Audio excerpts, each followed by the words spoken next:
Hey there, thanks for tuning in. This is Monica from theyogimovement.com. Today I'm going to talk about resistance in our practice, or in our practice, and how to work through that. So, have you ever been practicing from home and you just get to a posture? For me, lately it's been Navasana, and you just get like, I just don't want to do this, I'm just not feeling it, it's not happening today, and you just try to talk yourself out of it. Well, there's absolutely no reason for that. Unless we're feeling completely exhausted and wiped out, we're feeling pain or injury, there's no reason to skip a posture or to not do it. Even if you're feeling completely exhausted and wiped out, you can still do this posture with modifications or just a light version of it. So there's no reason to skip a posture.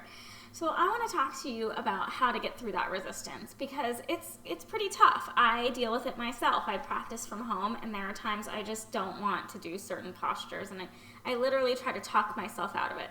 So there are two things we can do. There are two things that have worked for me. One is it's only 5 breaths. Remind yourself that it's only 5 breaths. And that's what I have to do. I get to a certain point, a certain posture, and I just don't want to do it. And I literally just want to stop practice. And there's no reason to stop practice, because the postures after that are fine.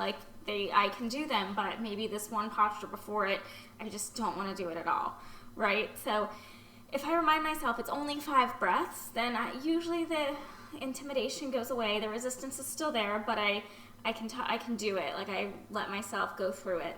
And then I'm like, what was I so scared of? Why did I have such a hard time doing that posture for 5 breaths?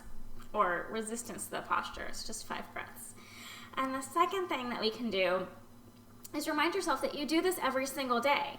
So when I was practicing a studio, I did Surya Namaskara A and B at the beginning of my practice. I did 10 of them, 5A, 5B, for years, every single day. And for some reason, now that I'm practicing at home, I don't want to do that. So I want to talk myself out of it, and I just want to do 3 and 3 or 5 and 3 or something like that. And there's no reason for me to do that. Now, I know that some teachers teach different combinations, like 5 and 3. I've been in classes with senior teachers that do that, and that's totally cool and that's totally fine.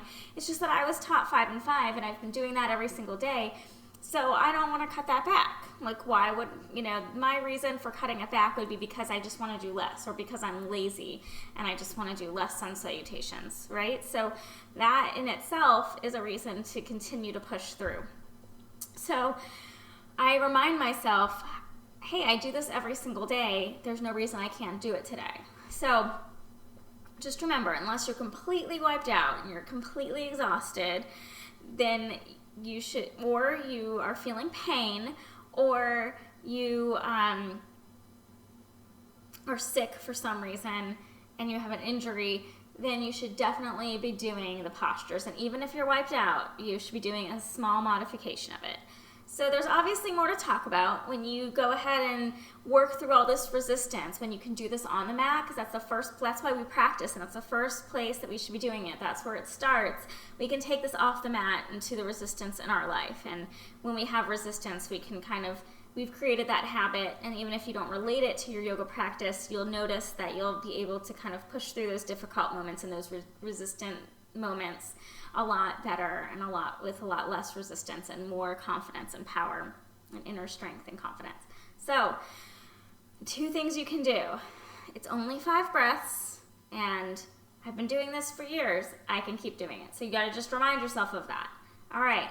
So if you have any tips or tricks, let me know in the comments. Go over to my blog and tell me what you think.